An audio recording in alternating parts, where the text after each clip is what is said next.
Hi, this is Nick here at OnlyFabs. Another video about Kassai. And you know why?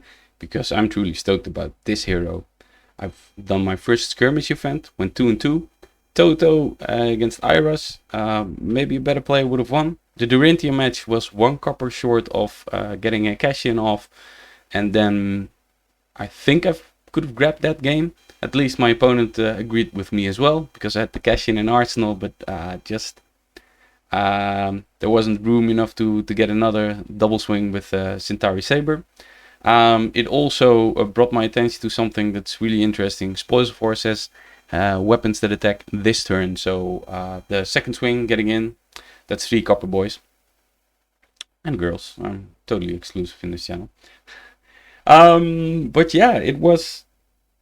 even the losses were an amazing experience. And just getting to discover a deck, it made me also a better player. There isn't really a lot of resources about Kassai out there currently, although I didn't really search for it. I had in my head and I tried to convey it in the deck building, and it actually kind of worked. The first drafts of the deck did fairly well, and I was amazed that it actually going toe to toe with Ira. Valiant Dynamo is actually a really big part of that. And that's a good starting point to start with the equipment of this deck. So you want to have Arcane Skullcap, Brave Force Pages, Scourge of the Bladehold, and Valiant Dynamos. Why? Because each of these cards block a minimum of 3. Well, not a minimum, but they can block upwards to 3. And the Valiant Dynamos can even block even more. The Courage of the Bladehold, you don't really need to sacrifice this. It's just block for 2 and then afterwards block for 1. What this enables is that you can play all these go again effects to get your Centauri Sabers swinging in twice.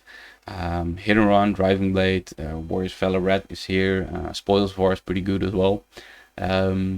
Especially the unconditional go agains are really strong. Why? Because you can swing in twice, the Dynamos reset, and then you can block with those again. But you do need to double swing, and double swinging costs 2 cards because you need to give go again to his first attack. And the first iteration was Warriors Valors, but I didn't push through enough damage, and the conditional go again of the Valors wasn't good enough. So I tried Driving Train. Driving Blade Train. I love trains though.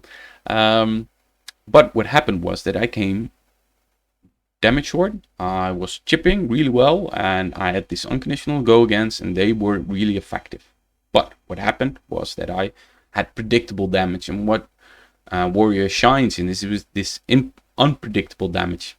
So I wanted to add some more damaging spells, and I was like, okay, what can I add? Is this these Command and Conquers are pretty cool, but they are predictable, but they can push through more damage. I did get off a second swing Command and Conquer, but I had to work really hard for this.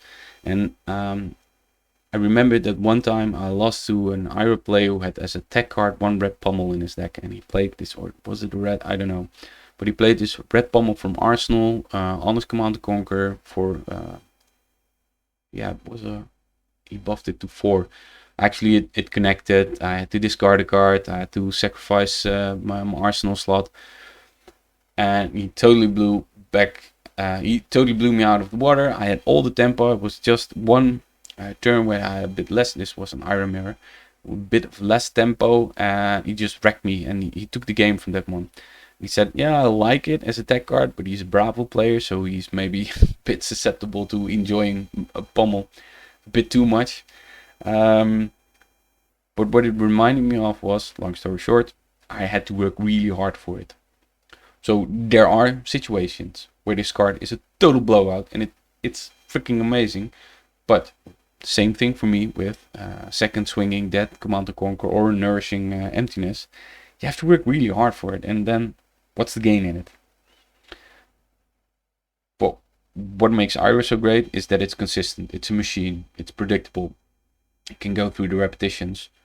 Now for this reason, I try to skew away from stuff that I need to work really hard for. So I'm back at just doing line of sight. No Command and Conquers, no Nourishing Emptiness. Those were cards we had to work with. and Command Conquer and Nourishing Emptiness, they had this awkward pitch value, because first swing with a buff, that's 2 resources and then 1 resource left. Okay, if it was a hit and run, of course it can work, but then I have 3 cards. Of course I can play a second hit and run, but it was all these scenarios where it was kind of like a Magical Christmas land hands. Maybe not being fair about this work, but I'm just trying to explain what my thought pattern was to why I went away from yellow Driving Blades and Unconditional Go Again to red Warriors Valors and Conditional Go Again, because I need to hit for it to have Go Again. And remember, kids, Go Again is important with Kassai, because I get 1 resource discount and I'm resetting those Dynamo Boots. Well, I was doing sufficient amount of chip damage, but I wasn't pushing through enough damage. Well, Lightning Strike is a good card to push through damage if you play it for 5 Go Again, especially if you do a sword attack in Lightning Strike 5 Go Again and do that last attack with which is for free, because then you actually split up the in Lightning Strike damage, which was for 7 to 5 and 2. So you're not really losing damage with giving a Go Again in this case, and not even resources. It doesn't cost you cards, which is also interesting. But it's back to a Lightning Strike also because it's a great off turn. Having a Lightning Strike in Arsenal, you can block for 9, 1 card in hand. Doesn't matter which card it is. Maybe it's a red card for late game, and you're off turn after being hugely attacked and blocking for 9 and even more with equipment. It's 10 with Kassai because you have the Dynamo Boots. You can actually go E7, bottom a card, your turn, and then you can still push through for 1 damage, or maybe blocks even more. Point being, you're pushing through damage, especially ending with sword swing if you have a second hit and run, and finishing up with a Lightning Strike. Ooh, don't get me started on that one.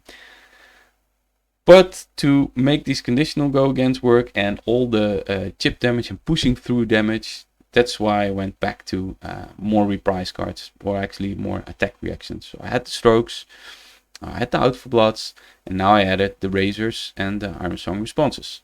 It was actually funny because I saw a video, was 4 people sending me this video of the guy who won the skirmish event. I'll be sure to link it in the descriptions. 4 people said, oh, okay, well, you're interested in Kassai. I found someone who actually won with the Kassai deck. So, actually won with it. I won with the Kassai deck, but he topped the skirmish, so props to you.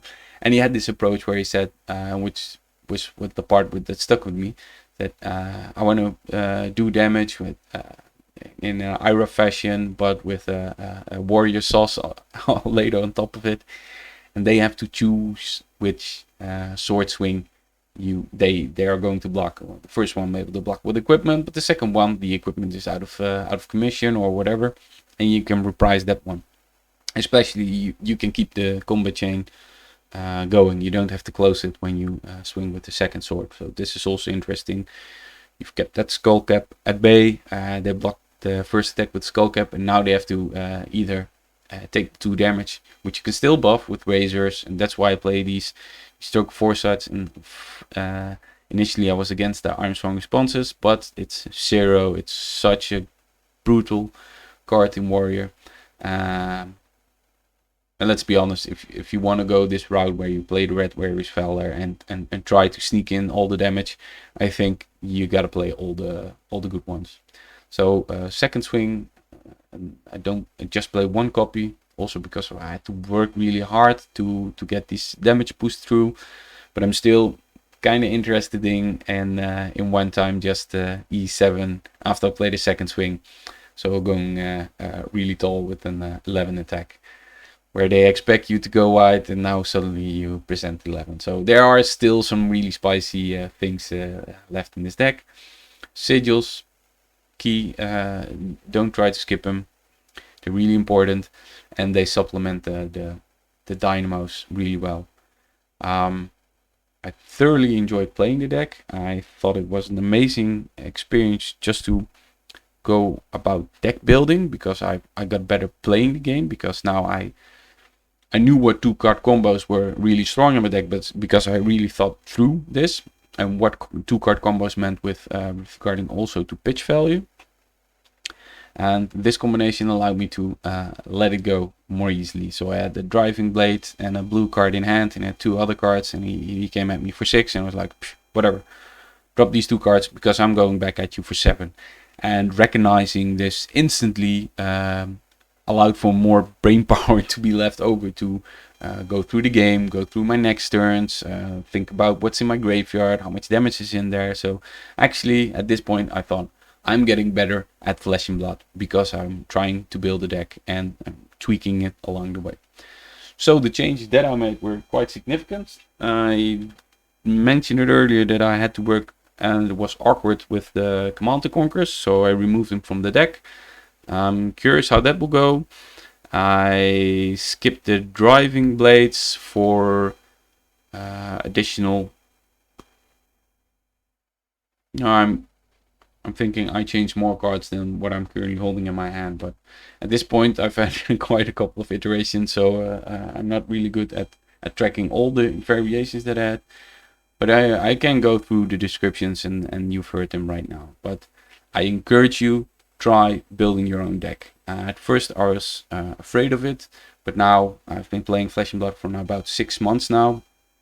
And well, no, I wasn't afraid of it. I failed at it, and then I let it be, and I thought, okay, I'll try decks that are finely tuned by other people.